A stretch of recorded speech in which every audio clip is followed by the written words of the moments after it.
Hey everyone, thank you very much for joining us, and welcome to Firing Range, a podcast to talk about all things Destiny weapons, abilities, loadouts, Sandbox at large, and Reddit and Twitter. No, not those last two things. Sorry, God, no. God, no.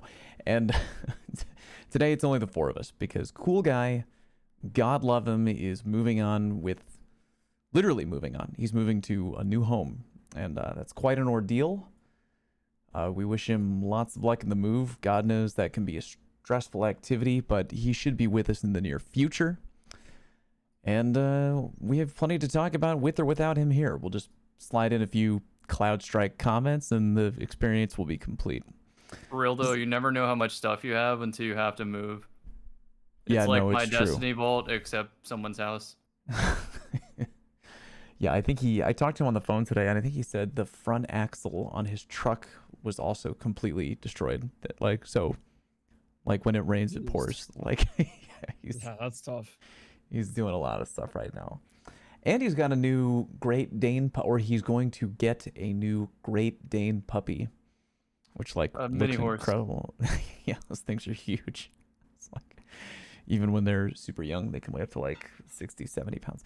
Anyway, this is our first episode of the show since the big episode with the development team from Bungie, or at least two members of the Sandbox team at Bungie. And we really appreciate them coming on the show. That was kind of a really big episode. Took a lot of time and work to orchestrate, and I feel pretty good about it. How do you guys feel about it? That was a 2021 highlight, easy. Yeah. I would agree. Yeah, it was awesome. I'm so stoked we got to do it. It's kind of almost hard to follow it up, right? It's like the letdown after Christmas Day, you know? Like Christmas Day is so hyped and so awesome, and then the day after, you're just like, oh, I wish every day was like that. I wish every Firing Range episode we had Bungie devs on to answer questions. That was the best Bungie interaction I've ever taken part of, and I've been to summits and whatnot. Oh. And the problem with the summits is you're always having to divide the attention between the whole room, right? So I'm asking a Sandbox question, like, how does aim assist cones really work? And then the next person's like, when are we getting more shaders? And it just doesn't work. When is SRL coming back? That one. But really, like, when though? Cammy, side note, always a bold move, I think, especially now. I feel like I don't want to ever mention ever again when I'm involved in like a community summit, like just never. Because like, it's your fault. Because people freak out, yeah.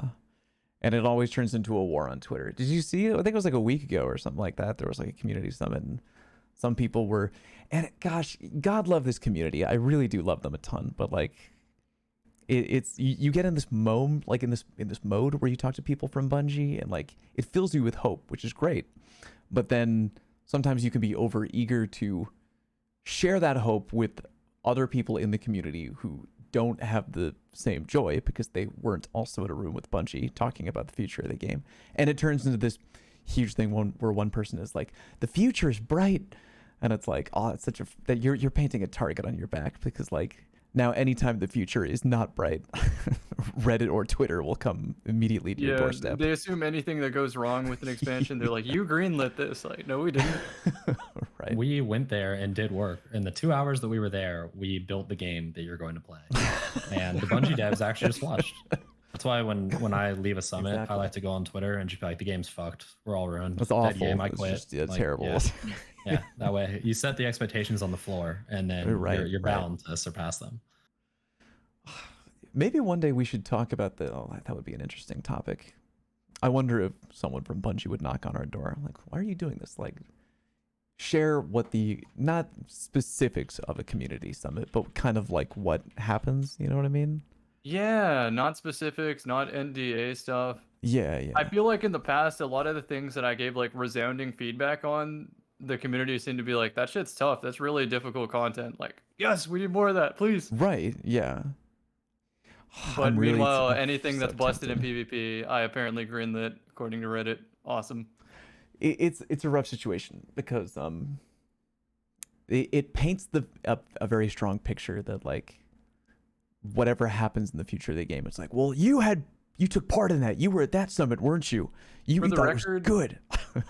anytime I go to one of those, I act like a champion of the community in the sense that, like, yes, I have my own opinions as a content creator, but I won't leave any stone unturned and want to make sure that it's mentioned at the Sure. table. Yeah, So- yeah. I'm sure other content creators also take that approach when they get invited.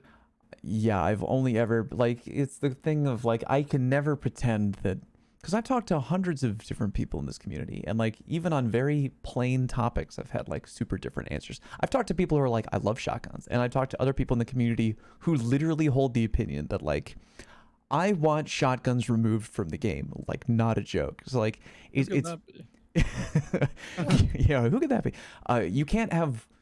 You can't pretend to represent the community at, like, no one can represent the majority of the community. They just can't, because all the opinions are so widely scattered. But I do like to try to talk about things that, like, here's what I think the average player will think about, or like, just, you know what, here's what I think about, because, like, my opinion different from the other guy. I'll just give you my opinion. You know, I'm just a dude more or with a less, YouTube channel. these Like, concerns yeah. exist, right? Right. Gosh, I still your fault, though. hesitate to go into detail, but Cam, you and I, a long time ago, went to one of those summits, and we were given a weapon to play with, and we were very particular about the feedback. We're like, this is a strong weapon. I don't think people are going to enjoy this in PvP. It's going to make people angry. Fast forward to the future. Not going to mention the weapon, but oh man, people were not happy. But Yeah, we can pump the brakes there, but that's exactly pump how the it went brakes down. there, but that's kind of what went down. But anyway, we're rambling. So what do you guys, any particular specific thoughts about our past episode with Bungie? Were there any topics that you felt really enlightened about? Any topics that you maybe were wanting more about? More aim assist. I could have gone a lot deeper. I still had a bunch of other questions. Yeah. It got to the point where Chris is even like, I gotta look some stuff up. Like, let's carry on this conversation another time, because, like, these are some deep questions.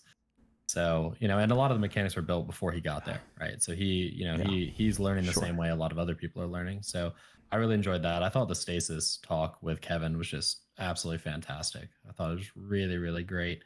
I was a little disappointed that they weren't like, yeah, we're removing flinch tomorrow, but, you know, I guess I set the bar too high for that one going Yeah, into sure. it. But yeah. You mean this isn't a wish list conversation? Like, we can't tell you what we want, and you just can't run behind the curtain like the Yes. Wizard of Oz and do it real quick? How dare you? Starting with next week's weekly reset, you're gonna have perfect in-air accuracy and no flinch on primaries. It's just like, surprise. Yay! I like the creation philosophy talk, and they really brought, like, that human element so that people at home realize, like, hey, these are, you know, people working on a game. Shit Yeah, true. happens. It's a pandemic. That's very true. Drew, were there any topics for you that you felt like maybe either the eyes were opened a little bit, or like maybe you wanted more? I just thought that it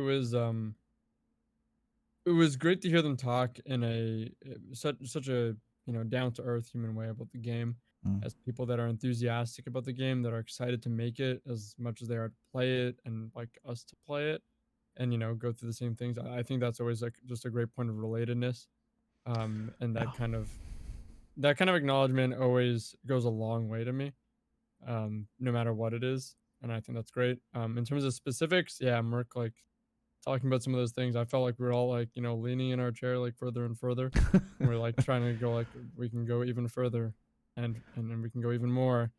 And then I was like, I got to the point where I was like, honestly, almost like worried. I'm like, dude, like, are we like allowed?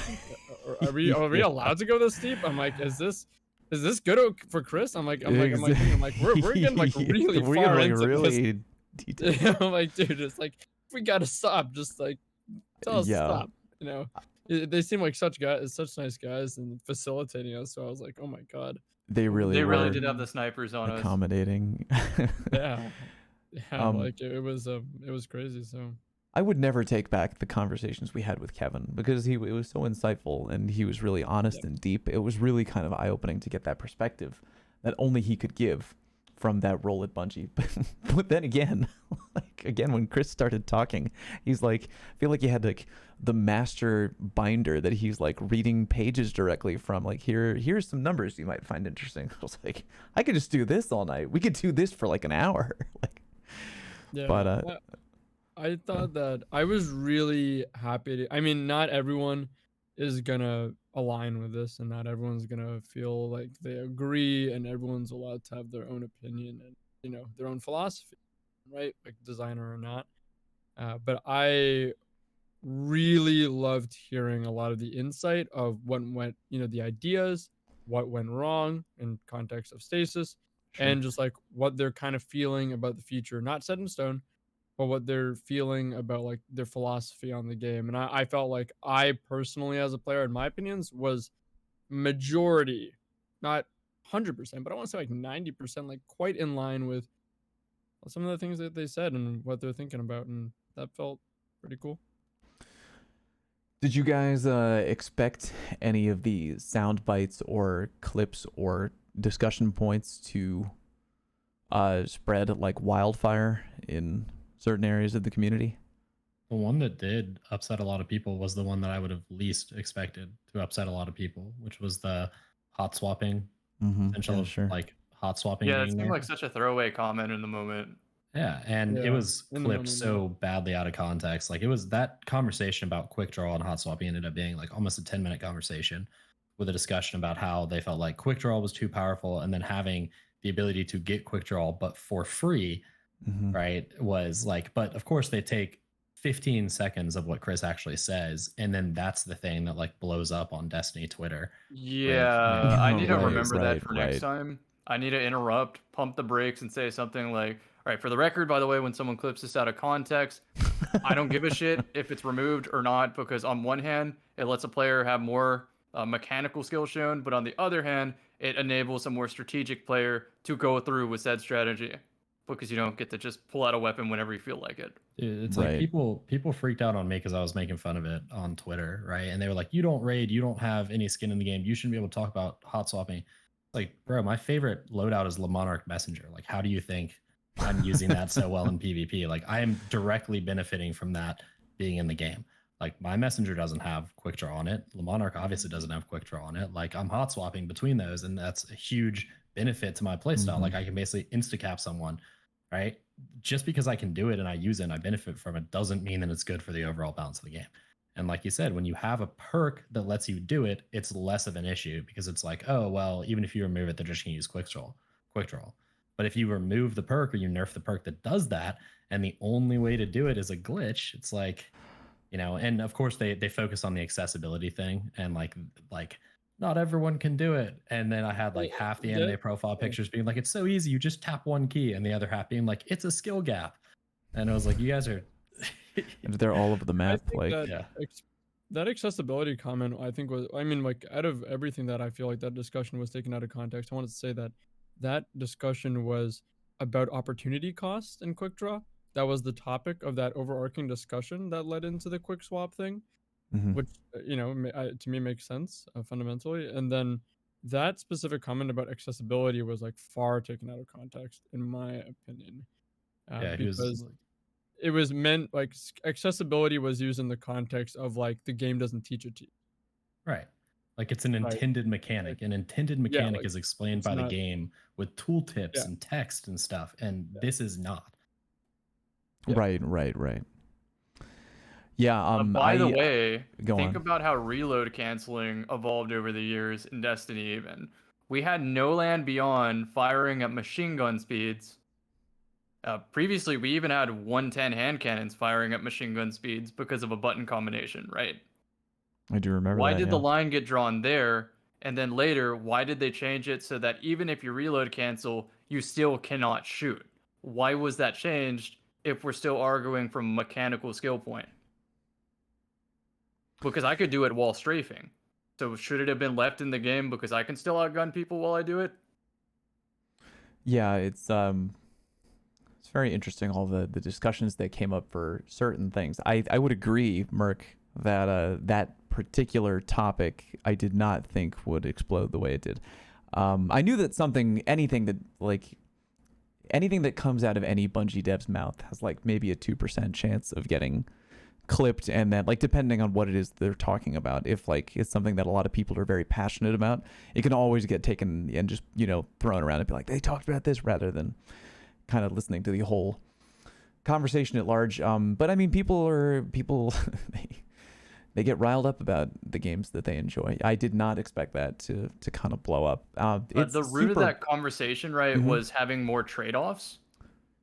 Correct. I think Yeah, that might have opportunity been cost. it. Opportunity cost. Yeah, okay. right. So I was gonna say, thinking back to when Beyond Light first dropped, when sunsetting got removed, etc., we started to see more trade-offs in the game and actual build crafting, right? With Mantle of Battle Harmony and Elementals mattering more in PvP. And what they said on that podcast, that makes me super excited for the future. I think people are gonna have very specific builds that says, yes, this playstyle is worth the trade-off. Kind of like Dragon Shadow right now. Sure. I do think it's important to clarify that although we're talking about and trying to maintain in the discussion about the integrity of the comment and the context of it, everyone's allowed to have their own opinion. You can fully disagree with them and your own Sure, yeah. philosophy about like what you think about the game. So it's like I don't think we're trying to sit here and say like, hey, you should be agreeing with them on hot swapping. or No, quick no, swapping. no. Like Yeah. that's not the point here. We're just trying to talk about like what we I think kind of feel was like the overarching discussion outside Totally. of the little clip that kind of went. I think we could all agree we love talking about I've had a not fierce. I've had deep arguments with people from my own community, from my own Twitch chat, about topics that we feel very differently on. But as long as you're kind of able to come to the table and be like, here's the way I feel, here's why, and you can actually have a conversation about it without, you know, kind of being a massive tool bag extraordinaire, then it's totally fine to have that topic. Like, we've disagreed on plenty of things here on the show, you know, like it's just all about how you bring it to the table. One thing stuff they were talking about too. It wasn't like right. it wasn't like we listened to the entire 2 hours and we were like, everything they said is 100% in line with our opinions. No. Like, we disagreed with stuff they were saying too. It's just, you have to approach these discussions in good faith. Agreed. Or else, you know. One thing that I knew would be immediately clipped and talked about, and then I came back to it later because like you didn't want to interrupt either of the Bungie devs when they're on a roll, because we want to hear everything they have to say on every topic. But then like sometimes you have to pump the brakes and be like, hold on, let's just quickly revisit that. So like at the point in the conversation when Chris mentioned that grenade launchers were intended to be a skill shot weapon, so he kind of got that thought out, and we nodded along. And then maybe about a minute later, I just remember myself being like, can we just go back to that real quick for 1 minute? Because like that, first of all, I knew that would blow up, and second of all, like it was something I really wanted to talk more about. That was a catch-22. It was either address it immediately and derail a potentially very insightful conversation, or secondarily deal with the repercussions of a community blowing it out of proportion, which is what happened. Exactly. You don't want to step on the guy's words right when they come out of his mouth, because then he'll be hesitant to share more in future conversations. But I did want to follow up more with his conversation on that. And I think I had a lot of people, I took questions on Twitter for tonight's show, and you know, there were conversations online from the show 2 weeks ago. And the one thing I saw come up many, many times was grenade launchers being referred to as, quote, a skill shot weapon, and like how took a paragraph and found 2 words out of it. Yeah. And I mean, like, go ahead, Drew. Yeah. Go ahead. I was gonna say I remember that too, Fallout. I remember hearing the Reach grenade launcher comment, and of course that, you know, I love Halo. I played a lot of Reach. That resonated with me, but I was thinking in my mind immediately too. I'm like, dude, this is not gonna land. I don't think there's a lot of people in this community, like a lot of younger players, and no offense, right, that haven't played, that don't know what he's talking about. Sure. Like, I'm like, this is not gonna land. And I remember thinking in my head, like, I want to go back to it. I want to mention it. I want to talk about it, but I'm like, I just didn't. I was like, let's just move on. But I was like in my head, like, oh man, this is gonna get talked about. Oh gosh, yeah. Next time we save it for the very, very, very end of the show, and we phrase it like this. We're gonna say, Chris, we need this to be clipped out of context now. Right. That's Funny. Do you guys have we could take 5 minutes to talk about that because it is a question that came up a lot on Twitter. Sure, yeah. What do you guys think about grenade launchers in the current sandbox? Do you think that they're too strong, too weak? Do you think that they're working the way Bungie intends them to work? What are any thoughts regarding that topic at all? I'm not going first on this. I will happily go first. Oh, I have many Yeah, you guys thoughts. go. Yeah, you guys go. I've been talking Merc about- has many thoughts. I love when Merc has many thoughts. Okay, go ahead, Merc. I mean, I think they're too strong. I don't think they need to be moved to the heavy slot. Like I've seen that suggestion, like, bandied around, or that they need to be entirely removed. Right. Mhm. Like it seems like people like Stasis got tuned out and they like immediately shifted their focus to the next thing that bothered them the most. And it's like breach action grenade launchers. I do think Mhm. they're too strong. When he brought up about the reach grenade launcher, like the reach grenade launcher, in my opinion, was harder to use. It did kill you if you direct hit, but if you miss them, it would only remove your shields. Right. And Right. that's it. Whereas we've got grenade launchers right now that a near miss is doing like 175 damage, right? Which basically means you're one-shottable by any weapon in the game with ease. So I think they're a little bit too strong. I don't think the base like functionality of grenade launchers is inherently broken. I think there are a couple perks that you can slot onto them that make them like significantly easier to use, like proximity det, super easy to Mhm. use. Slide shot now, super easy to use. Ambitious assassin, like these things basically negate the downsides that are inherent to breach grenade launchers.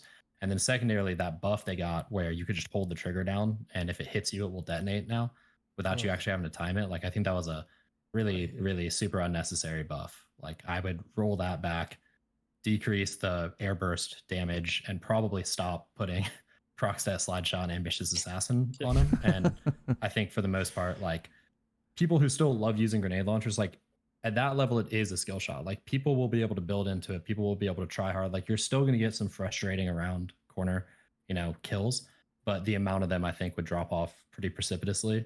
And you would have a lot less of the like, wow, that dude entirely missed me and I'm still like critical health. Like I'm literally one shot and that dude missed me by like 5 meters, which I think is a lot of the frustration that stems from it now, is like you feel like the person didn't invest a lot into actually aiming at you. Yeah, Right. yeah. And that's a really, really frustrating thing to feel. I knew you would say it better than I could. I'm glad you went first. Yeah, good That's job. how I feel about it, though. It's funny because in Halo Reach, which I know like many of us, we all played a bunch. I actually never really played it. Oh, you never played Reach? Yeah, as funny as like my Oh, claim that's to fame might interesting. be GLs before they got strong. Yeah, I haven't played yeah, Reach. they definitely You were. should Yeah, go back and use the Reach GL cam. Yeah, I might do that you as an should. Yeah, experiment. You have it. You have the I- game. I'll play Yeah, with you. you're right. You're right. I'd gladly hop That'll on be and play next with you. month's task. but yeah, Drew, tell me if you agree or disagree. In Halo Reach, when I Mm-hmm. picked up the grenade launcher, I was like, ooh, kind of a risky play here because like I feel like a lot of other power weapons they maybe did it better. And you had to go out of your way to get the grenade launcher in Reach, whereas in Destiny 2, it was like, oh, I can spawn with a truth teller? Like, dope. I don't have to go anywhere on the map to, like, risk picking it up. And in Reach, I remember it shooting, like, the speed of the projectile didn't seem very fast. It felt the No. weapon, yeah, it felt You had to clunky. calculate it. You had to calculate it. The and weapon, consider it, yeah. the weapon felt clunky. The blast radius wasn't as big, I think, as it is in D2.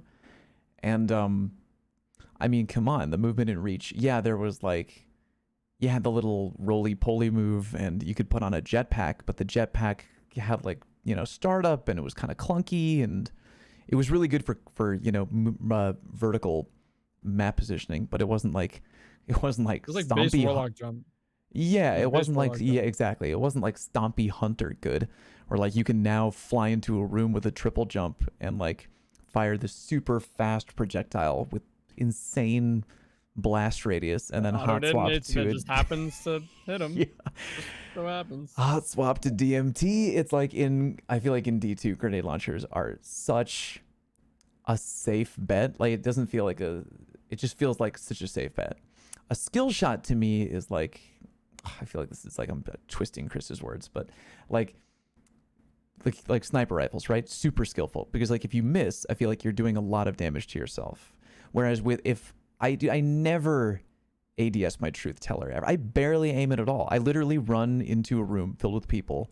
I blindly shoot it like just quickly, like there's a guy over there, 11 o'clock fire. Like I'm not calculating the bounce like I did in Reach. I'm not calculating anything. I'm just quick firing it into a room, releasing when I think it's near, and then boom, now he's disruption break.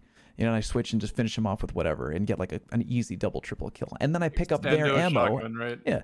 And then I pick up their ammo, which didn't happen in Halo Reach. And now it's like, oh, cool, I have 6 truth-teller shots now. So it doesn't... Yeah. Again, I don't mean to twist his words, but it's just... yeah.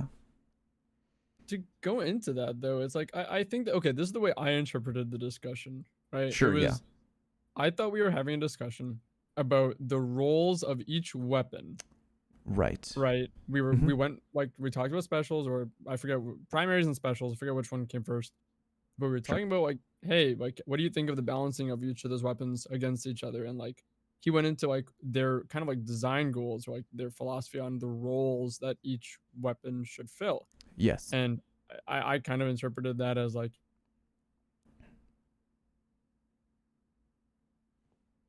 I guess we'll never know what Drew... But I'm gonna take a screenshot of that because that is an insightful Drew picture right there. He looks like he's skill shot, a throwback to... oh god. Okay, hold on. Sorry, you froze. I froze? For oh like my 10 god. seconds. I don't know what the heck just happened. All right, whoever's editing that's this, make sure you cut out Drew's last 10 seconds. That was funny. Oh, that's great. You were in Okay. this like super philosophical pose. You were like, I feel like this. Like, yeah, classic. Like you're holding the skull. Yes. Lost in the corridors of time. You did. Okay. Yeah. What were you? Okay. What were you saying? The conversation as I interpreted the conversation as like we were trying to talk about the roles of each special weapon and what they fill, and ideally what the roles that they should fill. And he was talking about grenade launchers and how they should be this utility weapon or quote unquote skill shot in reference to the Halo Reach grenade launcher. I kind of felt like that was like what he meant. And yeah, like you said, for the grenade launcher in Reach, that was like a weapon that, yeah, once again, you have to pick it up. You didn't have recyclable ammo like we have now, and the ammo economy definitely plays a factor in how hard you can spam grenade launchers right now. But even on top of that, it's like, yeah, the travel speed felt like, I think, like noticeably slower than what we have now in Destiny, and it felt like you really had to, like, you know, watch that projectile and like really consider the time of it and then detonate. And in Reach, if you're really good at the grenade launcher, what you would do is you'd swap your weapon to detonate it, to then have your next weapon ready and follow up with that. And it usually wasn't, I mean, if you're really good with it, you just get the instant pop because you'd pop their shields. But sometimes maybe it took a few shots if you're a little I'm going to off. interrupt. Look at Fighting Lion's design philosophy when he's saying this. Yeah, I think that Fighting Lion might be, I guess, the closest thing in Destiny to that. The perks are like yeah, one for one exactly that playstyle. It also does a lot less I damage think that, comparatively to the specials, right? So yeah, PvP at least. it has less like velocity. Like it seems like the closest thing to the Reach launcher that's available in Destiny. But yeah, so like, and the Reach grenade launcher kind of had like an EMP effect that seemed, if I recall correctly, to affect shields a little bit more and get that shield damage off, but deal like less damage. I right, think you are right. It was more of an EMP weapon, yeah, to de-shield, and then the goal was to like polish off with like a DMR shot or something. The same and, effect as like the plasma pistol, just pop the shield. Yeah, exactly. Yeah, exactly.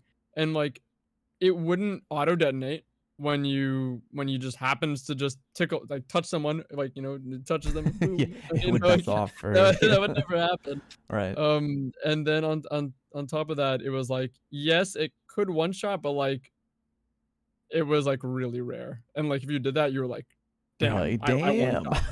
You're like, dang, dude, I just one shot him. Yeah. Whereas like now it's just like, it doesn't feel like that. So like, can I resonate with him saying, hey, that's like our design goal and philosophy? Sure thing, man. Like that's dope. But in my opinion, that's not the reality. That isn't the reality of them in Destiny 2. I think they're noob tubes. I think they're very, very easy. Yeah. I think that they're loaded with perks that make them like a little absurd and obnoxious, and their stats are obscene in my opinion on some of them, like the Salvage or Salvo. And you know, I just don't agree with that. I think the philosophy is cool, but in reality, the practice, it's, in my opinion, it's not there, and they're too strong and too easy. And he mentioned, I think the other element of the discussion that I kind of tuned into is like, I think when he says skill shot, I think there's a part of me that thinks that like when you say skill or when they say skill, it's like skill relative to the average skill level, if that makes sense, in the Destiny That makes total population. sense, Drew. You're saying like Right? pick someone up off the street and tell them to play some Destiny. Yeah, What do you think they or gravitate even like to? the average skill player of Destiny. And I'm not I really am gonna do my best to not sound condescending here. I'm not the best player by any means, and I'll get destroyed by some players. But I think that like some of the players that might like meme and say like, oh, skill shot, that's so stupid. I think that some of them are a little bit more higher skilled players, where at higher levels right now those GLs are like they're something else, especially in the hands of a good player. And you can see They're that even at a higher skill with snipers, right? Like yeah, even the they're 1% of turbo the obnoxious. 1%. It's different. Yeah, they're turbo obnoxious. So like we have to remember that like I think some of those players that feel that way are like pretty high above the average, and the average player might be a little lower than you might expect. I really don't want to sound mean here, but I think it's relative to the average skill player in Destiny. So that's what I thought of the conversation. That's always been Bungie's balance philosophy for PvP, for better or for worse. I think most high skill competitive players would think for worse, but they kind of do an inside out balance, right? Where they balance for the center of the bell curve. They balance for the majority of players. And unfortunately, what that does is it means that as you get higher, techniques and weapons and strategies get filtered down to basically just like flat out the most broken things. And then that's all anyone uses. And it's really frustrating, right?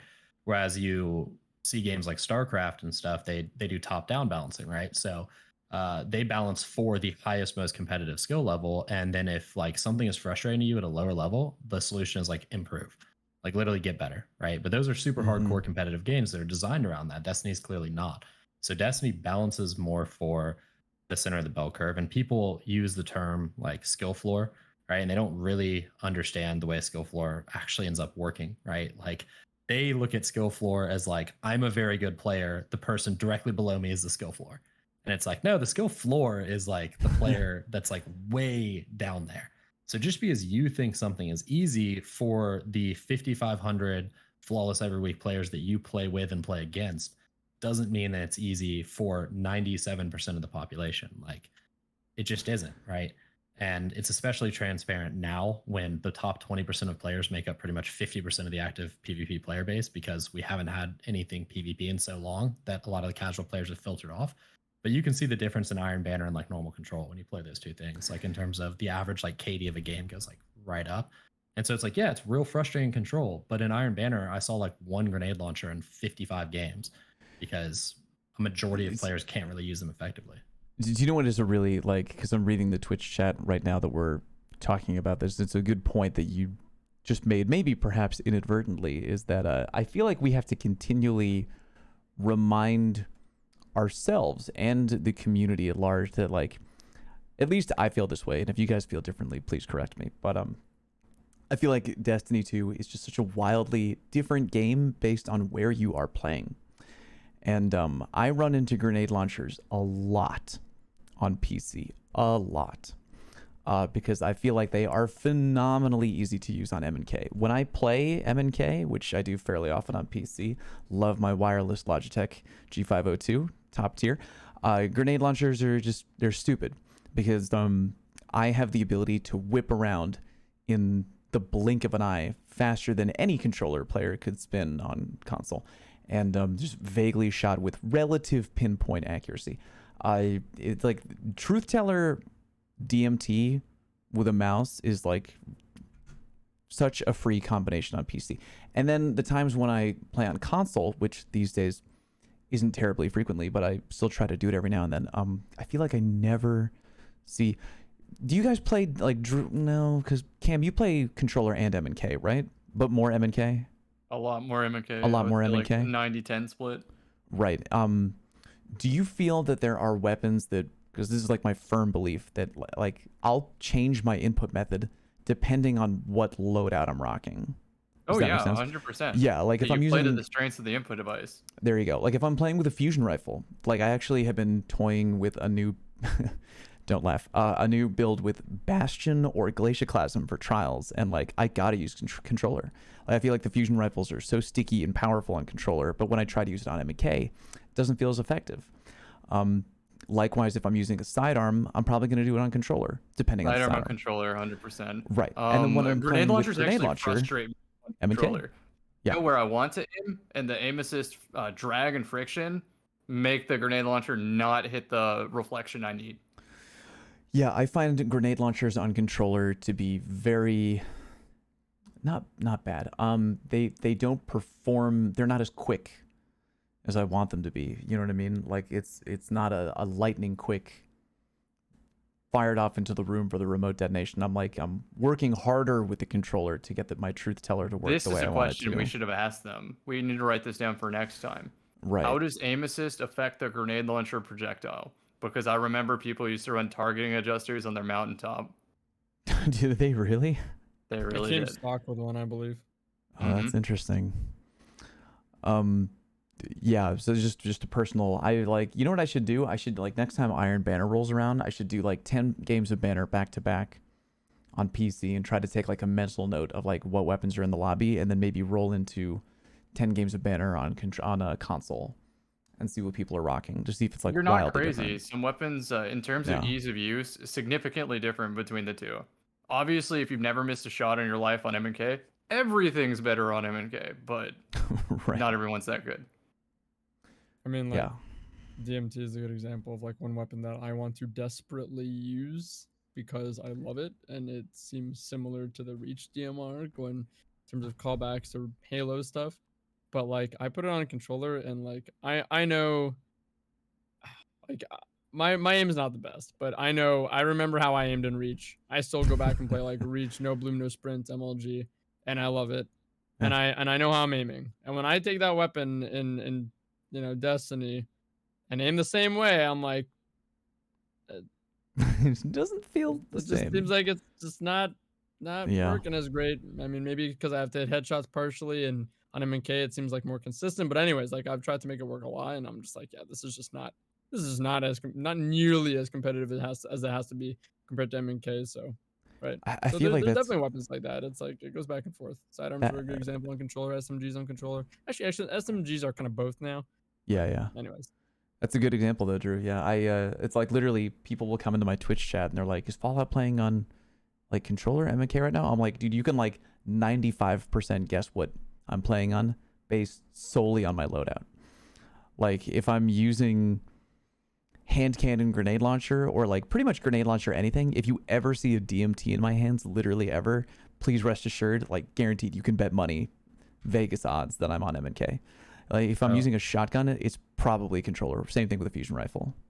All right, so I gotta say this because I'd be remiss if we didn't bring some stats up. So I see chats blown up. They're like, "Oh, we see grenade launchers all the time. Prevalent is an understatement, right?" So Okay. how many grenade launchers do you think are in the top 25 of weapons used in competitive PvP? So trials. What do you and do? survival. Okay. So how So many grenade trials launchers do and you think are in the survival? top 25 for usage or for kill percent? For usage or kill percent, I'm actually Yeah, going to go 6%, with I'm just guessing. percent? No. So Kill what? How percent would many be high grenade though, right? launchers? How 1, many- 2, 3, 4, 5. How many? Grenade I'm actually going to launchers? say, I'm just going to say one. I'm just going to say one. Any other My- guesses? Two. 0. Oh, really? The most used grenade launcher is Salvager Salvo at 26, right? At 26. the- Oh, Okay. and rank. Okay. Weapons out of the top 50 weapons used in competitive PvP, 4 of them are grenade launchers. One of them is fucking Witherhoard, right? Sorry, that's literally Yeah, all me. Cammy. It's all me. I'm still It's all carrying Cammy. that. 2 of them are in the bottom 5, right? Meaning they're between 45 and 50. So out of the top 40 weapons in PvP, 2 of them are grenade launchers. Neither one of them accounts for more than a single % of kills across all things. Grenade is launchers are not very- prevalent. If you say prevalent, right, it's because you get frustrated when you get killed by something you don't like, so it cements Right. itself in your memory. Every single time you get killed by a grenade launcher and you hate grenade launchers, that's Mhm. a frustrating memory that you form, right? But Yeah. grenade launchers right now across the whole spectrum are making up less than 1 out of every 100 kills in PvP, right? Now, So for funny. comparison, Fellwinter's by itself is making up 8 out of every 100 kills in PvP, right? If you start adding in 120 hand cannons, you start adding in the meta stuff, it's nowhere close. Grenade launchers aren't prevalent. That's why he says, look, I understand they frustrate you, but it's a skill shot. Less than 1 out of 100 kills are by grenade launcher in PvP right now. Maybe I would, you know what, I would take his quote to possibly, if I had to reinterpret his original phrasing, I would, like, based on those numbers you just told me, and like I could ask Chris, be like, do you think that grenade launchers in PvP an acquired taste? And he would probably say yeah. Like, is that like a fairly accurate statement, like an acquired taste based on those numbers? Because, like, again, I think they're quite strong, but I mean, but then again, I mostly feel that way because when I go into PvP with my truth teller, especially on M&K, like, I am strong arming a lot of people with very little. I'm gonna say I'm putting in very little skill to the shots that I fire on my truth teller, but I clean up super easy, dude. From your opinion, you're putting in very little skill. Right. So I'll go in Johnny here. Two-Stick's opinion, From 0.9 KD in Sure. Iron Banner. That's an impossible task. That's a fair point, Merc. That's a fair point. Yeah. So, and someone was like, well, they're used as primers. Sure. The amount of usage is like 0.8%, right? The amount of kills is 0.7% for the most used grenade launcher. So even if you remove kills and you just say who is using them, still almost no one is using them, right? And like the bias of Game 7 trials or like post Game 5 trials where these competitive players are playing and high skill based matchmaking ranked, right? Like you are going to see a lot more of that stuff there because they are cheesy and they are too strong. And I said this earlier, like I'm not defending grenade launchers. I think they are too strong, but you can't you can't come in here and say anecdotally grenade launchers are a scourge, they're a menace, they're ruining the game when they're factually they are not. Right? They may be ruining your games. Yeah. But you are one of 500,000 players who plays daily, right? And if you are the Game 7 Trials player, you're one of an even smaller, teeny tinier percentage, right? So it's just, we have to keep these things in mind. That being said, I still want grenade launchers nerfed, don't get me wrong. But I'm just saying, right there with you, buddy. I'm right there with you, yeah. That's a fantastic point, yeah. My POV in terms of Destiny, first to say, all special weapons are free. But GLs in the current form are not a skill shot, and I tried to turn it into one just as an experiment. I played a whole PvP session where I was not allowed to remote detonate, and I sucked. Dude. The best way I could get a kill is Kepri's Sting and try to like line it up across the map and have people walk into the explosion. That's the only way I could get kills. Other than that, they're dead in the water. They're just useless. Yeah, if you took away remote detonation, like manual remote detonation, it would be... The only way I would be able to get a kill with a grenade launcher would be a lucky shot or with Wither Horde. It would be like no other option, pretty much. But this being said, I have like diplomatic immunity when it comes to grenade launchers because even at the point where tournament players were saying they need a buff, I was like, no, don't touch them. They're too strong. You guys just don't know how to use them yet. Use them for primer. That's all you have to do. Was this back in the Fighting this is back in the double days? Primary days? Even in the power ammo slot, right? They're like, don't even use the Geo. Rocket's better, shotgun's better, fusion rifle's better. I'm like, no, right. Even if they do 3 damage, that's a TTK shift. I remember when there was talks about like people wanted them to be buffed, and I'm like, no, this is a great problem to have. Exactly. This is a great problem. Really, just like there's a fine line, and it's like it goes from cool, unironic skill shot, utility type, cool thing, niche, to like, wow, this is unbelievably obnoxious. Like, and it's to me, it's on the side of unbelievably obnoxious right now. No, there was one of the GL buffs because these came in waves. They've been buffed like 4 or 5 times throughout Destiny 2. One of the buffs, people started rage switching to grenade launchers and just not performing with them. It was the funniest thing to see. They would die to Fighting Lion or some other GL, and they'd switch to it, and then just not even get a kill for the next 50 kills dropped or something. No.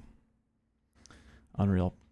Well, man, I'm glad we dove down this rabbit hole because it just shows how, like, we could have just talked to the Bungie devs forever about, like, pretty much Witherhoard's, like the baby right now. I love it. It enables primaries for me, but it is busted. It's very fun. Gosh, I was using it today with paired together with a grid skipper because I was trying to activate Kinetic, the disruption break, right? Yeah, and I was just trying to get multi-kill clip ramped up.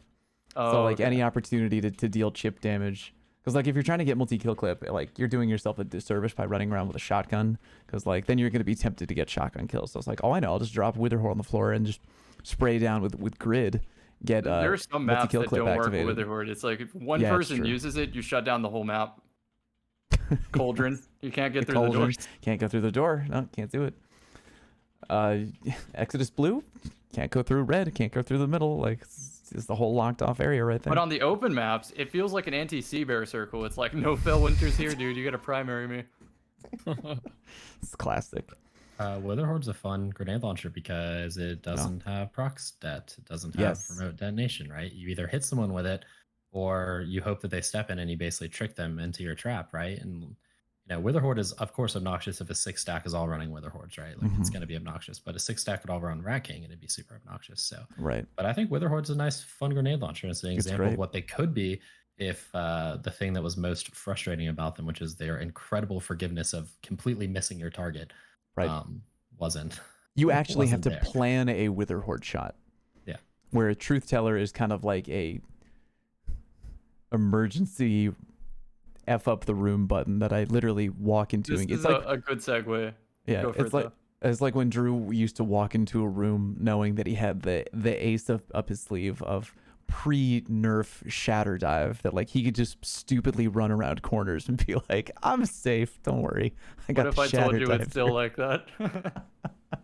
It is. You just don't get Shadow Dive nerfed again, man. Come on, it's the only thing I have left. So on the my other list. stasis segue is Very I good, used to very shoot good. Witherhoard at Yeah. the floor, and the pre-nerf behemoth would slide and not be able to pump the brakes, and just like, oh no, and then Oh, slide through the whole classic. Witherhoard. And You're now right, that is- Behemoth doesn't exist anymore. So Which is what we're Behemoth- about to Behemoth is talk about. gone. Yeah. Yeah. Behemoth dead, washed, confirmed.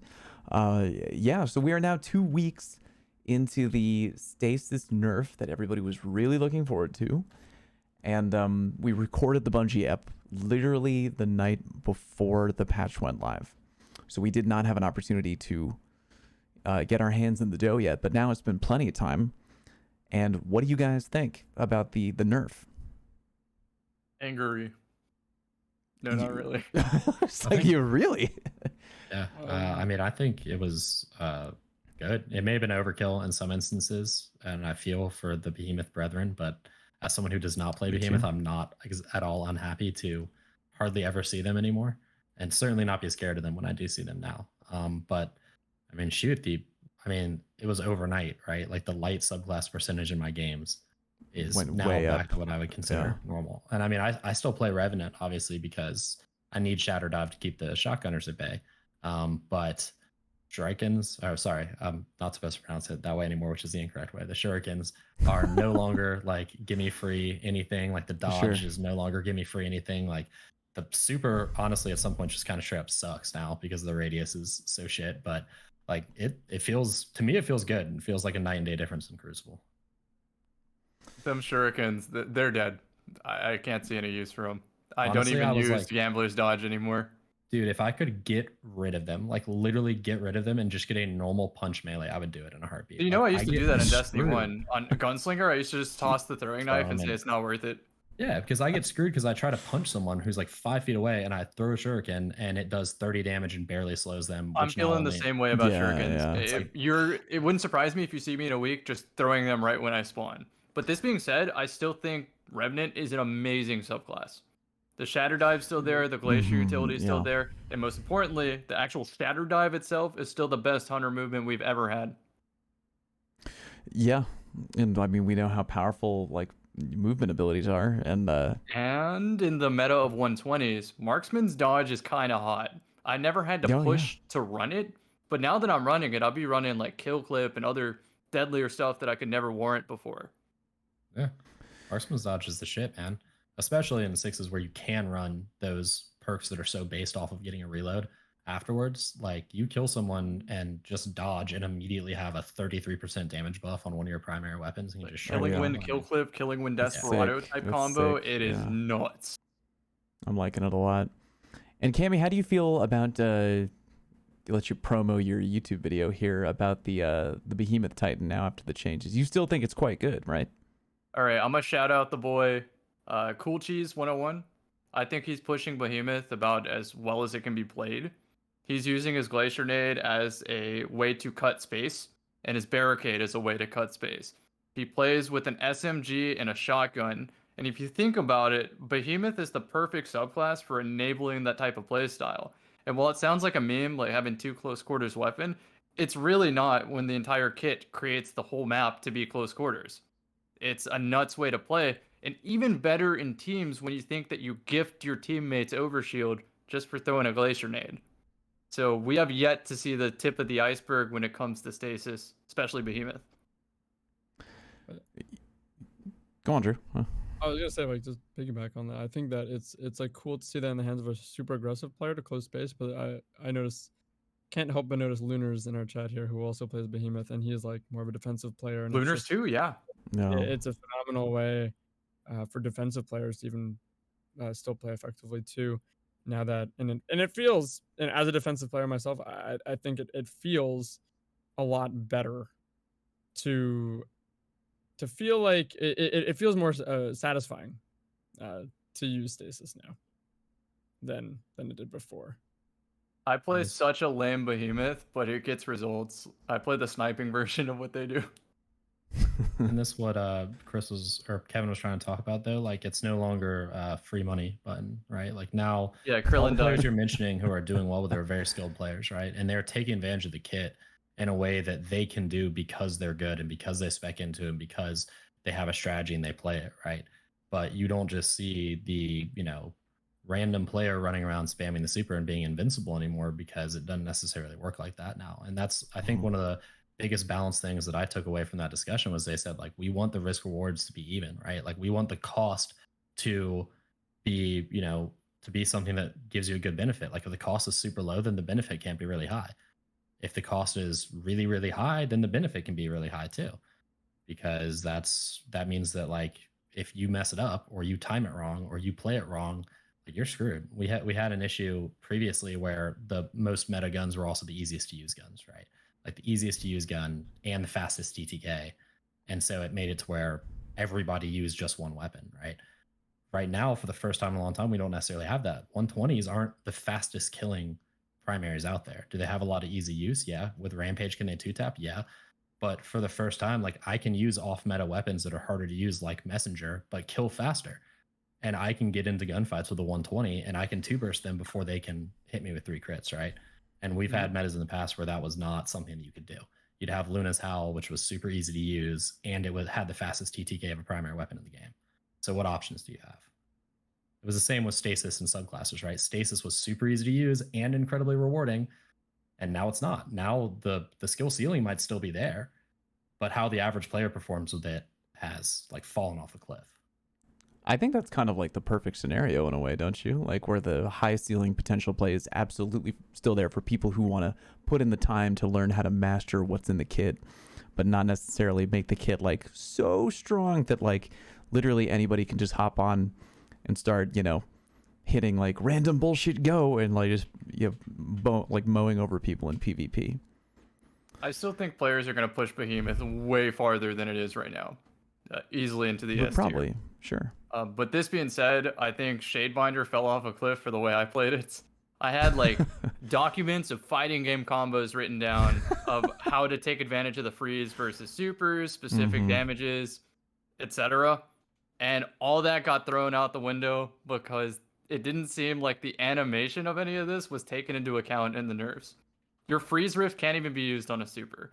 You have to be aiming with the chevron as the rift goes out and like picking up your mouse and like spamming it down like the old Call of Duty rapid shot just to even trade. It's nuts how bad it is. There was a moment I remember very specifically, when you play like a certain way and like everything just kind of gets burned into your brain like muscle memory or whatever. Like I'm just fighting in PvP. Some dude apes me down with a Felminter. I time the backpedal penumbral just the right way, and I'm like, oh well, you're done. And like I take out my shotgun, hit him, and I turn away. I'm like, oh, he lived, because like he doesn't take the absurd extra damage from while being frozen anymore. He unfreezes in 1 second before I can fire up my follow-up shot, and he just one bangs me with the Felminter, and I was like, yeah, I read what that. The patch changes were gonna be, and for the last couple weeks, I've been playing around what the patches should have been, right, and trying to combo as if the patch went in place. And now that it's in our hands, I can't hit any of it. it's just not enough time. They break out and you trade. They break You know out how the immediately. Titans have the melee desync? That's how it feels with every super you freeze. They walk around for the first half second out of the 1 1/3 second freeze or whatever it is. Yeah. Anyhow, this being said, Shadebinder is not bad. It's still very good because of the slow turret. It is now the best slowing class. Previously, that was Hunter Shuriken, right? Now you just chunk the turret in the back of the map and let it do its thing. But the freezing and tackling supers without a super, that part of Shadebinder I think is dead. Do you know what's such a shame, Cammy? Like, we've played a bunch of trials together, and like one of my favorite tactics ever is just being such a rude bastard with that Bleak Watcher turret. It's so enjoyable. Like, especially on maps like Cauldron, where the teams love to turtle in dead center. You just have one door open. You just throw the Bleak Watcher in, and it like bounces off the walls. You get it to like land on top stair, and then you just freeze the whole room, come in, and just blow everybody away with DMT. But like, gosh, I just, it's because when you play trials, what do we have to play? Come on, you know what we have to play. We have to play Chaos Reach. Chaos Reach, right? Yeah. Because if you want to Why play to wouldn't you? win, like, why wouldn't you play Reach? Chaos Reach dictates the pace of the match, which makes it playable. Yes. Like they can't camp because you have the faster super. It's funny, people in chat are always like, why you talk so much shit on Chaos Reach, and yet I come into chat and you're playing it. It's like, Oh yeah, we think I'm it's like, yeah, I also overpowered, have but, like, why 40 wouldn't we? Adept Igneous Hammers, and it's not.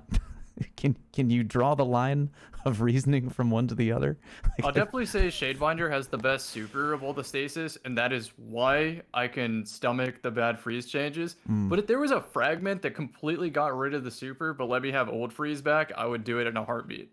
Just because that's such a fun way to play.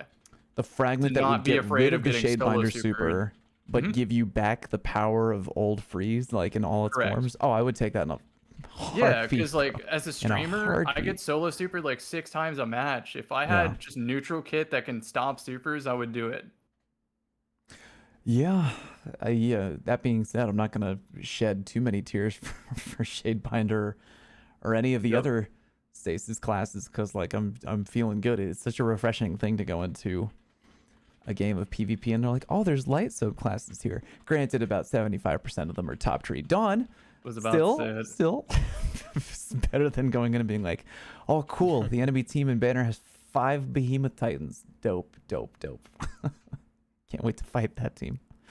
We're I gonna think- poke the top tree Dawn balancing bear at some point this We are. yeah. Poke it, yeah. Drew, what you got? I think my sentiments on the stasis balancing was like there were widely appropriate changes that I like a lot. I'm very happy with the state of a lot of the stasis subclasses now. They definitely feel more satisfying to play, as I mentioned earlier. And like because now I feel like it's more like a choice of like I just really like this playstyle and I like the subclass a lot and I'm gonna keep playing it for my playstyle. And it's no longer like I'm also just playing this because it's blatantly the best. You know? Yeah. So I like that, and I think that's pretty true for all the classes. I think again a lot of the changes were very appropriate. Mm-hmm. The ones that stick out at me, trying to be I guess as unbiased as I can, that felt a little heavy-handed was I guess I'll start with shurikens. I know that someone is going to say, well, Drew, you main revenant, crutch, this, whatever. Cool, we got that out of the way. But shurikens I think are very absurdly weak now. I agree with nearly or pretty much every single change to shurikens. In fact, I've said it before, you can make them do 0 damage and I will still use them. I'm happy with the damage, I'm happy with the aim assist changes, I'm happy with the tracking changes, all that kind of stuff. But there's one thing that I think has made them feel insanely bad, and it's the travel speed. It's like at the point where someone will be sliding at me, I'm like, okay, I'm gonna aim at them. Like I literally have like taken more time than I should now, and like looked in Twitch clips of me aiming down sights, aiming at them, and throwing the shuriken, and they just slide forward because it's that slow, and it just goes like above them, and it's like I'm supposed to be able to just I want to just briefly halt people from sliding again at me. That I'm not asking to disable someone, put them in place, can't do anything against me. I just want to briefly stop them to counter them from sliding again at me with a shotgun. And now it's like I do that, and it literally just flies over them because it travels so slowly. So that was the only change I don't like that felt heavy-handed. The second one is I absolutely hate Behemoth, and I hate that melee and how it's. I feel like it's a mistake fixture sometimes. I guess coming from Hunter, I really have no room to talk, especially meaning Backrus. But I think that I do have to consider that it looks a little on the slow side now. I don't think it should be much faster. Yeah, But I I'd have to agree on admit, it looks a little on the slow side. I'm like, it's quite that's a slow, little my slow. friend. I can't Yeah, remember it. so I can't remember the exact details of the poll, but I put out a poll on Twitter essentially asking, like, pretty much like day one, like, how do you feel about the changes to the Behemoth melee? And I added an extra layer to the question of this, like, so it wasn't just like I like it, I hate it. It was like I like it, and I'm a Titan main. I hate it, and I'm a Titan main. I like it, and I play something other than Behemoth. Or like the majority of people. Yeah. Who loved it were all like they played either like Hunter or Warlock, and they're like, I love the change. But the Titans did not like it. Yeah, I mean, like, again, I hate it. I remember, like, trust me, I never want to see anything in this game as disgustingly, absurdly fast as it used to be. But now looking at it, no matter how much I hated it in previous stages, looking at it for what it is now, it looks a little on the slow side. It's like a little bit, a little slow, a little bit. So maybe a bit faster. The last thing was, I think the Warlocks Rift to Freeze. I think that was one of the unique abilities that felt like it had a bit more risk because the duration of the rift animation and like the fact that you're putting a rift near someone that gave it like almost a not fully justifiable, but in thought semi-justifiable to that long freeze before, kinda. But now it really feels like you don't even have time to capitalize on the freeze because of how long the animation is. Actually, it's like, you have enough time for a melee to get the kill. Anything more than that, you're risking a trade with the networking. So essentially, it's turned into a PvE tool, whereas like beforehand, like, oh man, Cammy was doing such ballsy crap with that rift thing. Like he was literally saving the rift for like, okay guys, they have a roaming super. Don't worry, I have a rift. Like, yeah, I told you, I had the combos written down. I had like the extended fighting game combo ready to go off the rift. Yeah, right. It was one of the very, very rare things I thought that even with the long freeze, when I'd see it, I was like, damn, dude. Like it looked like this, like a true moment of like risk reward with how long that animation was and the timing you had to have. It was hilarious. So as much as I don't want that crazy long freeze back, I think now it's like, wow, this is really bad for the risk you're putting into it. So bro, it was all the stages of grief if you ever got hit by that because it was that long. It'd be like, wait, I deserved that because I aved in. Yeah, I guess it was a good play. And then you've already spawned up. Man. Well, I'm glad it took us so long to talk about the debriefing from the Bungie episode and about the changes that Stasis made to the Sandbox overall. I mean, if we want to polish off that conversation with where we currently think the classes rank, maybe in the PvP Sandbox, we can save the topic I was gonna have regarding, you know, raid weapons and the Vex Mythic class. We can save that for when Cool Guy's back. And Cool Guy is gonna nail the Vex Mytho class conversation. He did a really good video on it too. Oh yeah, I haven't seen it yet, but fair enough. So what do you guys think about like current? If you had to rank, which is a very hard question, each of the three Stasis classes in the current PvP meta, do you think they're where they need to be? Still too high, too low? You can estimate it if you don't want to give an exact rank. Or you can even simplify it to... I could be argued up or down from S and A on Behemoth and Revenant, but Shadebinder, I'm pretty much going to keep it at A, unless it plays with two Behemoths. What happens if it plays with two Behemoths? It gets to camp an Overshield. It gets to say, all right, I'm throwing the turret in, feed me an Overshield, boys. That's fair. Yeah, I'm still gonna say high tier for PvP. I don't know which rank specifically. I'm gonna go with like the ceiling of the play, right? Like I don't think the average player is putting like Revenant or Behemoth into like top tier, but the people who still know the kit very well can get that high with it, right? That's what I would say. And I think the changes were good overall. I think Shadebinder is probably the third best Warlock subclass right now, obviously behind Optry Dawn and Chaos Reach. I think Revenant. I actually think the Hunters like high end options are pretty fantastically even right now. Like I would say I see an equivalent amount of Revenant, Spectral Blades, Arc Striders, and Gunslingers right now, which is not something I've ever been able to say in the history of the game. So I'm gonna say that all of the Hunters options are probably like high A tier right now, maybe lower S tier. I think Warlocks got probably 2 S tiers in Chaos and Top Tree Dawn, and then like a moderately high A tier in Shadebinder. And I know you guys think Behemoth is real high for like high skill players, but for like the average player, I think Behemoth is like a D tier. I think it's like Yeah, when I talk about these, I really don't think of the average player. I think of people like Lunars or Cheese playing the class. The high end, Yeah. capability of the class. Yeah. I mean, I see more hammers. I see more burning mauls than I see behemoths right now. And burning maul is not a good subclass unless you are, cheesing the one hit hammers and stuff like that, or one hit fusions. I mean, I see more of almost. It feels like almost every Titan subclass. I see more Ward of Dawns, more bottom tree strikers now. So I'm gonna say that I think Behemoth got hit the hardest and is probably a little on the low end, but at the same time, I'm also not at all unhappy to not see so many Behemoths. So I could go with this for a couple months. I'm in no rush to buff it back up. I think Fair. that the stasis subclasses, in my opinion, are all A tier. If we're looking at like talking about other classes too, I put Dawnblade at S, I put Chaos Reach at S, all the stasis classes at A.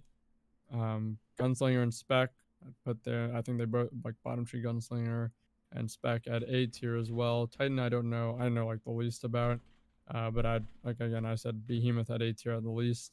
I'm not sure about the other ones, but that's kind of like my quick outlook at like what I think the top subclasses in the game are right now. That's fair.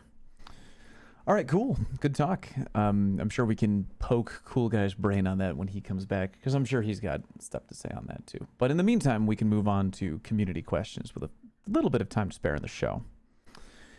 Here's one from a guy I know pretty well, my buddy Mudkip, who wants to know, how do you feel about fusion rifles currently in the sandbox? Thank you for the buff to high impacts, which I know was supposed to be a buff to the rapid fires, but just made Lasergasm that much better. I appreciate that. I'm having a great time with Exile's Curse. I know TV is pushing hard on the cornered train with Plug 1. To be entirely fair, I think he's able to take advantage of that perk because of how good he is. I think most players, if they try to consistently proc cornered, will get absolutely destroyed using that perk. But I scratch that, using a fusion rifle. Yeah. So Fair. I mean, I'm just saying this, right? Like I've used fusion rifles more than any other special weapon in the game, right? Although I actually use double primary more than I use special weapons this season. As a fusion rifle person, I feel a great like kinship with what Chris said about like if snipers get too powerful, they get super oppressive, and it's absolutely awful. And fusions are much the same way, right? Like if fusions get too powerful, everybody's in for a bad time. Like Twitter is going to have a meltdown. So even as a fusion rifle main, I am a little bit on the cusp of being like, fusions are good for what they are. Not all archetypes, but high impacts are. Like I would not want to see a buff come in for fusions right now, especially if it touched high impacts, because then I think it might like push them over that edge of people actually starting to use them. And we don't actually want to see that. Like there are certain things, like in my opinion, you want shotguns to be the majority used special weapon. Like for how Destiny plays, like you want most players who are using a special weapon be using a shotgun. You don't, if something is wrong if most players are using a sniper or most players are using a fusion or most players are using a grenade launcher, right? Does that make sense? Like I feel like something is probably, it's not going to be a fun meta if that's happening. I second that. Yeah, I might agree with that. Yeah, I agree. Fusions at least give me like that audio cue, like don't come here. That is true. They do. Man, I was working on a cameo, so I've been continuing to work on the trials build. We didn't play this last weekend because I was because I was at a wedding. But new Genesis launch, that's why I didn't play. Yeah, fair enough. Yeah, but sneak preview. I took out my best Glacioclasm out of the vault, and I put Icarus, like the Icarus weapon mod on it as a joke, because I was like, "Ha, wouldn't this be funny? It's like normally with fusion rifles, it's either counterbalance or targeting adjuster. Well, I'm gonna put Icarus on a Glacioclasm. I'm so silly and random. I wanted to PvP. I was like, holy shit! I'm actually it wouldn't like, surprise me, man. My brother has that tattooed, man. Not really, but he's always said Icarus on fusion. dude, it's not a joke. But like I was doing it with controller because again, my input method depends on the weapon loadout I'm playing. But like, I 100%. was literally hunter stomping over people with a Glacioclasm, beaming them from the air, and like they have no idea what's going on. It's like You're onto something there. I think that's valid and very, very strong. And I'm gonna put another shout out to Haru. Tier 1 runs Nova Warp with double fusion, either Bastion in a fusion or Arbalest in a fusion. And you might think like, well, how does that work? Well, when Yeah. you're out of ammo, you just handheld Supernova and get some more green. I think I'm gonna like borrow not a bad that, idea. maybe start running a primary with it, and then the second I get a kill, menu out another fusion or something. Maybe Yeah. like Wither Horde in a fusion. I don't know. But yeah, well, good lord, that loadout. But if we play this weekend, if the loot is dank, if you want to do like a card or two, I'll show you the the Icarus Glacioclasm to, I'm sure, your horror. But Merc, I agree with your answer on how I feel about them. Like, I kind of like where they are right now. I feel like if everyone's using fusion rifles, that would probably be a bad time, if I had to be I had honest. that for a very brief window in early D1. I'm not sure if you guys remember. Rocket Infinity, dude. There's a brief Yep. time where fusion Pocket rifles, it was one of our very short metas, but where fusion rifles were the most hated it. dominant special, and you could map people from literally 50 meters away with a fusion rifle. I remember like And- very consistent 40-meter kills. And you're just, Yeah. What is a purifier? Yeah. So we don't want to go back to that. Even as someone who loves fusions very much, I don't want to go back to that. I don't either. Imagine it's instead of getting hit by a single shot of 120, you just got vaporized by a fusion in every fight. That's how it felt. Dear God. Okay, here's another question from Fateless Nerd. If one light subclass branch got a surprise rework before a potential subclass 3.0 happens, which one would you want to get it? Which branch? So like which specific I tree? know my answer. Oh, tell me a bit, big boy. What do you got? Top tree Archstrider. Top tree arc. Yep. Yeah, fun fact, Drew used to run around without weapons. Yeah, bro. Yep. Slapping no people. weapon glitch. Year one. A little dodge, slap action. I love that tree so much. It has such a great place in my heart, but God, every time I try and play it now, it's not what it once was. And like in year one, it's quite terrible. I guess that's fair. I don't know what I would want mine to be. Personally, Blade Barrage is a shadow of its former self. That is the PvP. garbage class. That's the top Yeah. pick for me too, That's Mert. that is a garbage class, bro. Well, its I- face on that expression was hilarious. I say pure that. garbage. Yeah, I say that with no hesitation. To like, just it's such a God. It's like it brings me such joy when I watch some hunter try to jump into the ceiling to blade barrage the room, and he ends up blade barraging himself. Like if he like bonks his head on like a ledge that maybe comes like 3 feet out of the ceiling, and he just lights himself on fire. It's like such a great thing to see. But I would agree. Yeah, I would give it some love because I think it. Mom said it's my turn in the meta, right? Like let Blaze Barrage be better. You just pick one thing: tether, instant activate. Like, Oh, if there's only one please. change that could be made. Yeah. Could Or tether less instant drift, activate. yeah. Airburst literally, yeah. activation, that kind of thing, please. Yeah. That would be Make really it like cool. a suppressor grenade when it hits the ground. Like it just detonates. Hit I don't need this bam! wind up time. Shut it down. It's a good answer. Yeah, I'd like to see the smoke grenades actually be smokes and have thermal sights matter. That would be cool. But Blade Barrage for me, that would be my pick. Fair enough. It I is would- I way would too agree. satisfying on MNK to fan the knives and like tap Ah, it's headshots. so So fun, yeah. I could think of a real simple fix. Just give it Memory of Felwinter, like double up on knives and double up on nades, and that's all it does that's special. Then you could Young Ahamkara chain.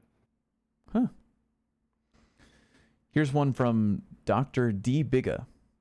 Would you wear an exotic item that sacrificed your super for the ability to run double exotics? If so, what would your combo be? Merc cannot answer Monarch and Bastion. Mine Oh, says weapons. Is it So like it's an armor you s- piece that enables 2 weapons. An exotic like piece that. of armor Yeah. that takes away your super but allows you to run double exotic weapons, and I would 100% I'm going run to that. Doom. I would A do million. that. My Revenant super is useless right now, or mostly useless. And it wouldn't be Bastion and the Monarch. That doesn't fit my playstyle. It'd be no time I to would do explain that. in the Monarch or Bastion in Symmetry. Oh, there you go. So Yeah, I would run either Revenant because I don't care greatly about Silence and Squall, or I would do Tether Hunter for camo, because like I wouldn't care about the Tether at all. And oh god, I would just the things I would run. What would I use? I don't even know what I would use. Doesn't Yeah, even that's a know. tough question. Just Good a tough surprise one. question. Yeah. I'm down to give up my super, but like no hesitation on that. But like Mm-hmm. 2 weapons that would really be like that, like mega impact to me. Like 2 exotics, like don't sound like they really exist. A lot of my to favorite me. weapons right now are legendary weapons. Yeah. It's Oh like man. I guess I'd say like what Sunshot and Chaperone, but like that's like not necessary by any means. That's like me like looking for like a double exotic combo to run. Sure. I guess that would make sense. I would run No Time to Explain Devil's Ruin. I don't know if you guys know, I have a deep love for the Devil's Ruin. It like I take it into I've seen you pull some Trials, pretty filthy yeah. 1v3s on Devil's- that. it's Devil's such Ruin's a awesome. fun, it's such a Really terrific fun weapon, highly underrated.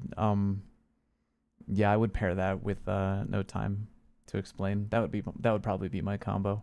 what could you pair with DMT? That would be just the worst. Duality. I'm trying to think. Oh, duality? The MT duality is like Yeah, I'm not I like regress. super like that's not like my loadout thing. Shout out to Glow, but like I think that's like actually would be one of the Oh. literal most insane loadouts possible. Yeah, I you would- cover have a everything different- except in air. Yeah, you have a different firing mode for each weapon that covers literally every step of your engagement. If you play that You with have top 2 hipfire John, you have shotgun. no weaknesses, like That is 0. Yeah, like- true.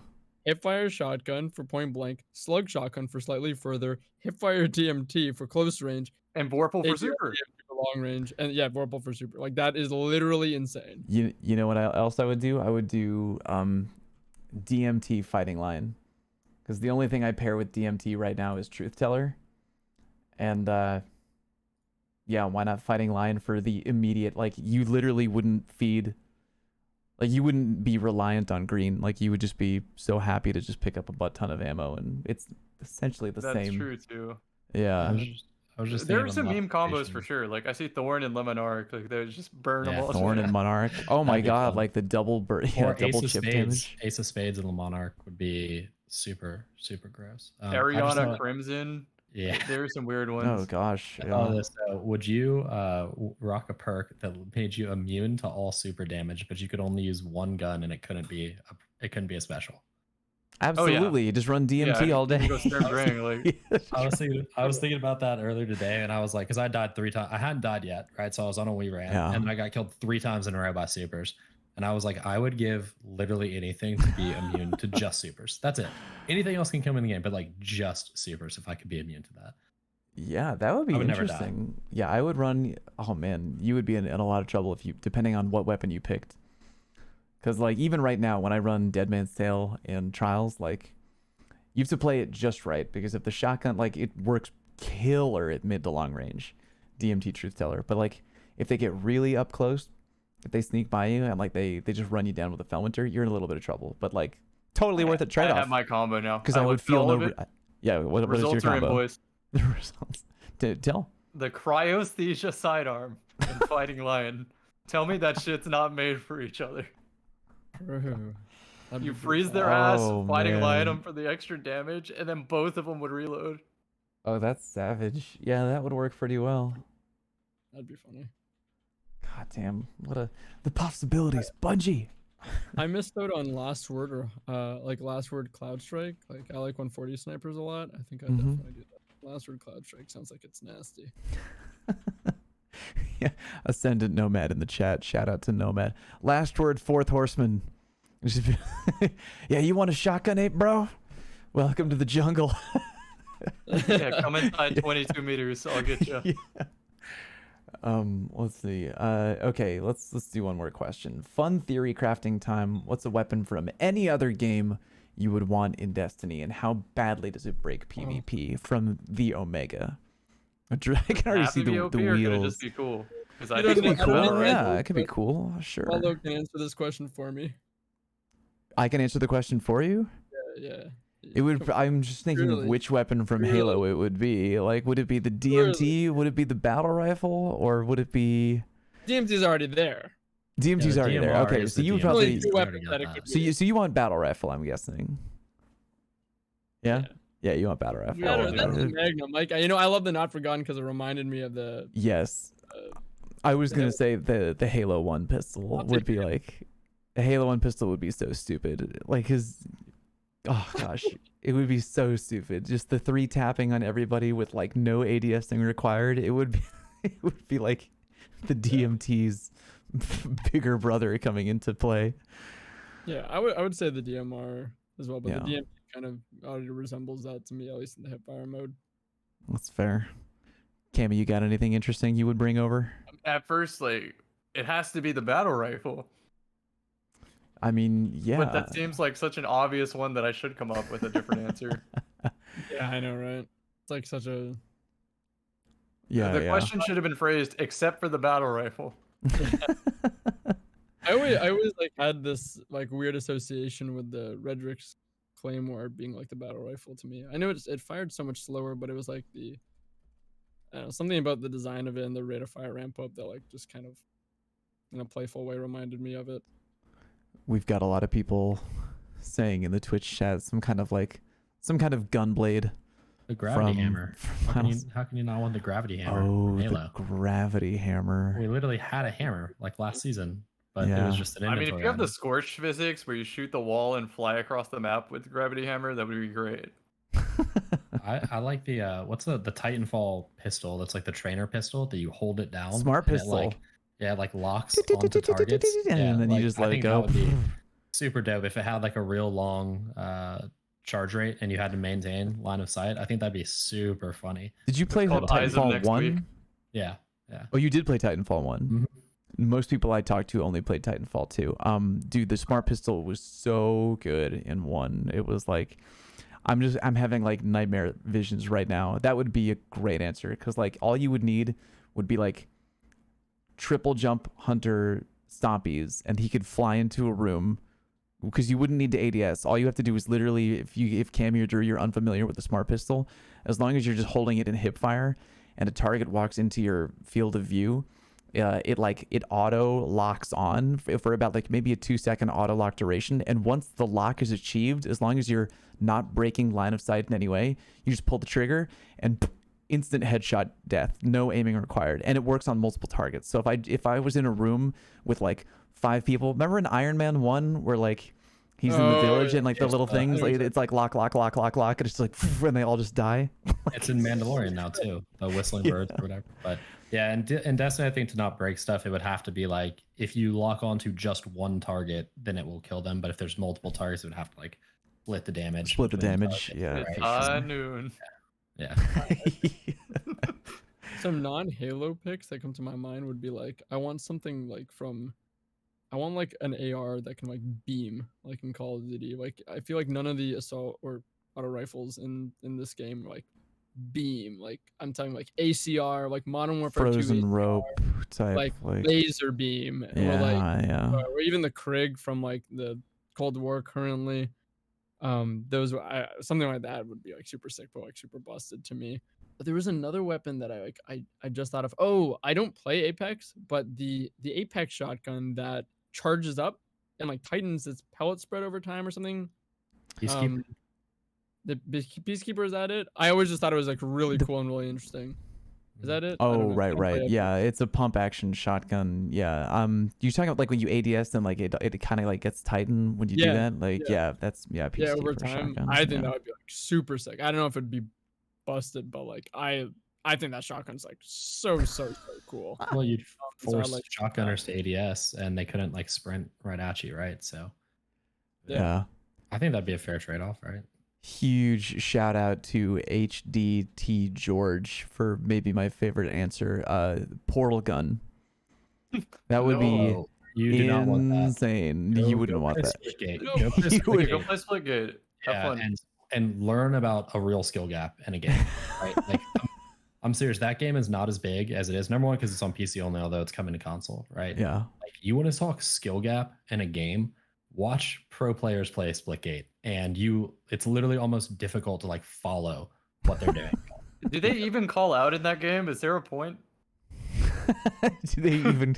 I don't even talk. They play with their mics off. It's a whole. I mean, you would have to It's a play it whole like vibe. solo Quake, but with 3 other people playing solo Quake. Like that's the Uh. only way I imagine it works.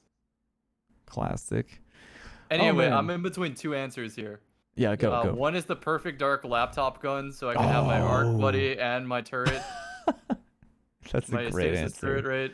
Great But I was answer. also thinking the Tediore guns from Borderlands, and just have like a specific animation where you're shooting, you take the gun off of the magazine, throw the gun blows up, and then you pull out another gun and put it on top of the magazine. Like that's the animation. Classic. Oh man, good answers all around. All right, well I think that's pretty much a toit episode there. I mean, like, I feel like we could have another full hour talking about what the two fellows from Bungie brought to last week's episode. Again, shout out to Bungie for coming on the show. That was really cool. If you guys haven't checked out episode 28 with 2 members of the Sandbox development team, highly recommend that you check it out wherever you can download quality podcasts. Good luck to Cool Guy out there. We know he's probably busy tonight. Like, we know he's busy tonight, not probably, with his move. We wish him all the luck in the world with the move, and hopefully we'll get him on next show, because I'm sure he has tons to tell us about, both about his life and also about the recent changes to the Sandbox. But we're going to go around the table and let you know where you can find each and every one of us when we're not here on the show. Cammy, where can the people at home find you? I'm still shook with that Bungie podcast. Just saying, like, wow. It was fun. Yeah. Gotta say it again. They can find me twitch.tv/CammyCakesYT. New Genesis launched last week, the Phantasy Star one, and that's all I'm playing right now. A little Hell bit of yeah. Destiny thrown in. Thank you, boys. Good call. Drew, where can the people find you? Twitch.tv/Drewskis, and then youtube.com/Drewskis channel, twitter.com/Drewskis channel. Good call. Merc, where can the people find you? Find me on Twitter at Mercules904, and you can find me wherever it is that you're listening to this podcast, except for YouTube or Twitch, I guess. So should have said that. Anywhere else you can find podcasts you can just listen to, not watch. Destiny Massive Breakdowns podcast we released Friday morning. So Attaboy. Another great show. And I'm Fallout. You can find me on youtube.com/FalloutPlays or twitch.tv/FalloutPlays. And normally this is the point in the show where I ask people, hey, who should we raid? But you know what? I made an executive decision. The Gaming Community Expo is going on right now. They're continuing their wonderful time-honored tradition of raising money for St. Jude. And I don't know whose block it is right now, but the community has been hype. They're trying to raise like, what, $4 million for the kids at St. Jude's. It's just a wonderful organization. So please check out GCX and have a great time. Thank you for tuning into the show. We will see you in 2 weeks. Take care. peace.